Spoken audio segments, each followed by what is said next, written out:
자, 오늘은 사복음서에 나타난 하나님의 나라 개념을 같이 한번 공부를 짧은 시간 해보도록 그렇게 하겠습니다. 이 하나님의 나라를 어떻게 해석할 것인가, 그리고 어떻게 이해할 건가는 다양할 수가 있습니다.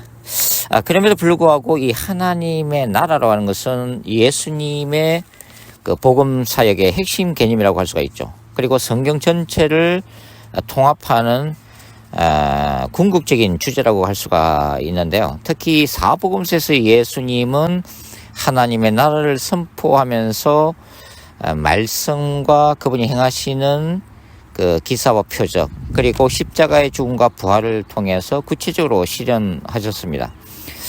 그러나 이 하나님의 나라는 단순한 도덕적인 개념으로만 볼 수는 없는 거죠. 자유신학자들은 예수 그리스도를 윤리적인 스승으로 이제 취급하는 그런 분들도 있고, 또 당시 갈릴리를 중심으로 한 농민 노동자 계층, 저소득층을 대신해서 그들에게 하나님 나라에 대한 궁극적인 희망을 제시하면서 당시의 종교 권력인 그 서기관과 바리새인과 투쟁했던 사회 투쟁가로 이제 해석하기도 합니다. 그리고 어떤 자유주의 신학자들은 예수 그리스도를 종말론적 예언가 이렇게로 이제 간주하기도 하죠. 자, 이 시간에는 하나님의 나라를 사탄의 나라와의 충돌 속에서 전개되는 이 종말론적 거룩한 전쟁의 실제로 이해하는 관점에서 한번 생각을 해보도록 하겠습니다. 이러한 관점은 예수께서 선포하셨던 하나님의 나라가 이 죽은 후에 천국 약속이나 자유주의 신학자들이 해석하는 이런 사회 투쟁가나 윤리적 측면, 종말론적 예언가 그런 관점이 아니라 현재 세계 안에서 오늘이라고 하는 역사 안에서 실제로 벌어지는 이 사탄의 질서에 대한 도전과 승리의 사건이다 하는 것을 강조하는 그런 측면입니다. 당시 그 유대인들이 기대했던 그 하나님 나라는 어떤 나라였을까요? 제2성전기 유대인들이 꿈꿨던 하나님의 나라는 이 정치적인 해방, 로마 제국으로부터의 팔레스타인의 그 이스라엘의 해방이고, 그 다음에 성전이 회복되는 것이고, 그 다음에 다윗 왕국이 재건되는 이러한 현실적이고 민족주의적인 성격을 띠고 있었다고 하는 거죠. 특별히 열심 당원들은 바로 이 지상에 임할 다윗 왕국의 재건을 위해서 투쟁했던 사람들이었다고 하는 거죠. 유대인들이 꿈꿨던 이 하나님의 나라는 말 그대로 로마 제국의 압제와 이 부패한 종교 지도자들 아래에서 고통받던 민중들에게는 이 메시아 왕이 옴으로 인해서, 그리고 그의 통치를 통해서 바로 이 땅에서 역사 안에서 실현될 새로운 나라로 생각했다고 하는 거죠. 묵시문학적 전통에서는 하나님의 나라가 이방 민족을 심판하고 그 다음에 의인들이 부활하고 천상적 성전의 회복을 동반하면서 새 창조의 시작되는 그런 시점으로 생각을 했습니다. 그럼에도 불구하고 그들이 생각했던 이 하나님의 종말론적인 하나님의 나라는 계시록이 얘기하는 이 종말론적인 하나님의 나라와 조금 관점이 다른데요. 그들은 이 하나님의 나라를 철저히 외적이고 현세적인 질서로 이해를 했다고 하는 거죠. 그 중심에 바로 민족적 메시아의 통치와 이스라엘이라고 하는 국가적인 구원, 정치적 구원, 군사적 구원 문제가 있었다고 하는 것입니다. 자, 예수님은 회개하라, 하나님의 나라가 가까이 왔다라고 선포를 하셨죠. 마가복음 1장 15절인데요. 이 선포로부터 예수님은 사역을 시작하셨습니다. 그러나 예수님이 선포한 하나님의 나라는 유대인들이 예수님에게서 기대했던 어떤 정치적 질서가 아니었다고 하는 거죠. 오히려 사탄의 권세를 무너뜨리고 인간의 죄와 죽음의 권세를 극복하는 구속적 전쟁의 질서였다고 하는 것입니다. 자, 예수님은 귀신을 쫓아내고 병을 고치셨죠. 그리고 율법과 선지자들을 완성하는 가르침을 통해서 종말론적으로 임한 하나님의 나라를 구체적으로 선포하고 실현을 하셨습니다. 이는 단지의 어떤 이 땅에 세워지는 이 정치적 군사적인 개념의 하나님의 나라가 아니라 죄로부터 해방, 사탄의 억압으로부터 인간을 구해내는 이 사탄의 나라에 대한 하나님 나라의 능력에 기초한 질서였다고 하는 것입니다. 그래서 예수님의 십자가 부활은 하나님 나라의 중심 사건이자 거룩한 전쟁의 승리 사건이 되는 거죠. 십자가는 끝으로 보기에는 패배였지만 사탄의 권세를 벗기고 정사와 권세를 이기신 궁극적인 승리 사건이었다고 하는 것입니다.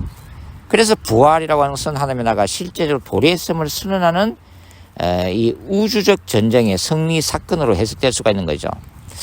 자, 사복음서와 신약성경 전체는 하나님의 나라를 사탄의 나라와 대립하는 실제로 묘사를 하고 있습니다.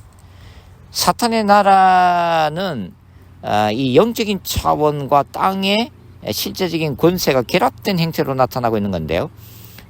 그러니까 이 사탄 나라는 죄와 죽음, 불의한 권세, 거짓 종교와 자기 신격화된 인간의 이 사고 위에 구축되어 있습니다.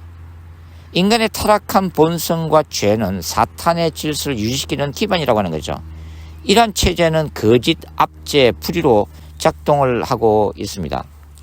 그래서 하나님의 나라는 이러한 사탄의 나라에 침투하여 들어온 새로운 질서고 이 사탄적인 질서를 해체시키는 거룩한 전쟁을 통한 승리 사건이라고 하는 거죠.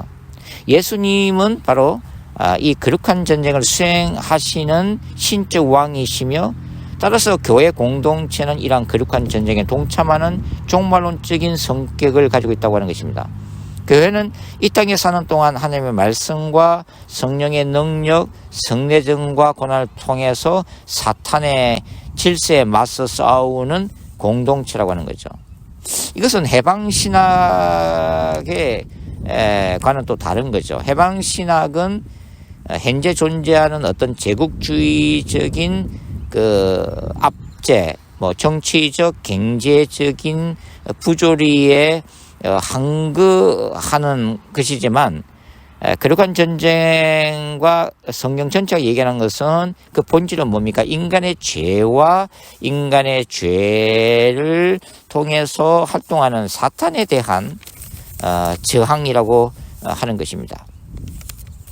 자, 사복음서에서 말하는 하나님의 나라는 현재적으로 임해서나 아직 완성되지 않은 나라입니다. 이 의미와 아직의 구도 속에서 교회는 하나님 나라의 현장이자 사탄의 나라와 싸우는 거룩한 전쟁 공동체로 존재한다고 하는 거죠.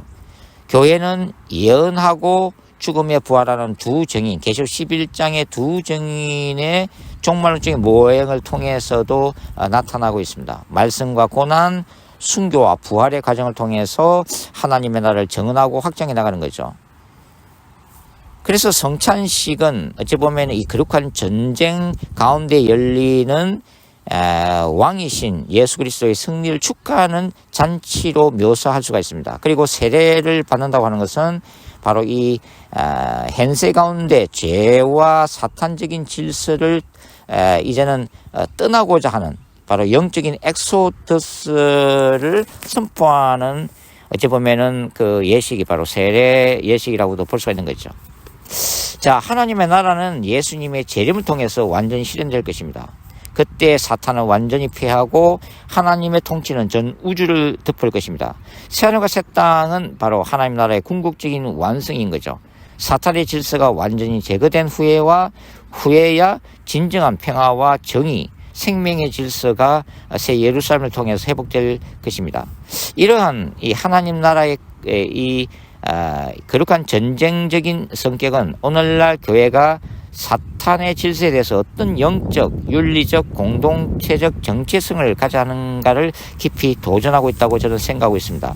하나님 나라 신학은 교회를 단지 선한 윤리적 행함 공동체로 축소하는 것이 아니라 하나님의 거룩한 군대이며 예언자적인 전투 공동체로 회복시키고 있다고 하는 거죠. 이것이 바로 개인적 차원, 공동체적 차원, 우주 차원에서 이제 실현되고 있다고 하는 것입니다.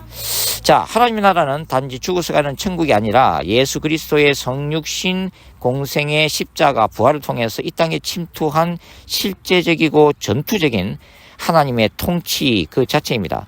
이 나라는 사탄의 나라, 곧 죄와 죽음, 불의한 권세가 다스리는 세계의 정면으로 도전하고 예수의 십자가를 통해서 이미 결정적 승리를 거두었고 재림을 통해서 완전한 승리를 이루어 갈 것입니다. 사복음서에 나타난 하나님의 나라는 단순한 종교 계획이나 윤리적인 모범이 아니라 하나님의 거룩한 전쟁 선언이며 실현된 구속 질서라고 할 수가 있습니다. 그래서 교회 공동체는 이 거룩한 전쟁에 동참하도록 부름받은 종말론적인 성격을 가지고 있다고 하는 거죠. 그리고 오늘날에도 말씀과 성령, 십자가적인 삶을 통해서 하나님의 나라를 확장하는 거룩한 전쟁터 한복판에 서 있다고 하는 것입니다. 이러한 관점은 하나님의 나라를 교회와 역사, 구속과 우주, 윤리와 영성 전체를 아우르는 통합적인 신학의 중심 개념으로 회복시키고 거룩한 전쟁에 참여하는 교회 공동체로서의 정체성을 새롭게 각성시킨다고 생각을 하고 있습니다. 자, 오늘은 이렇게 사복음서에 나타나는 하나님 나라를 특별히 거룩한 전쟁 신학적 관점에서 한번 생각을 해봤습니다. 감사합니다.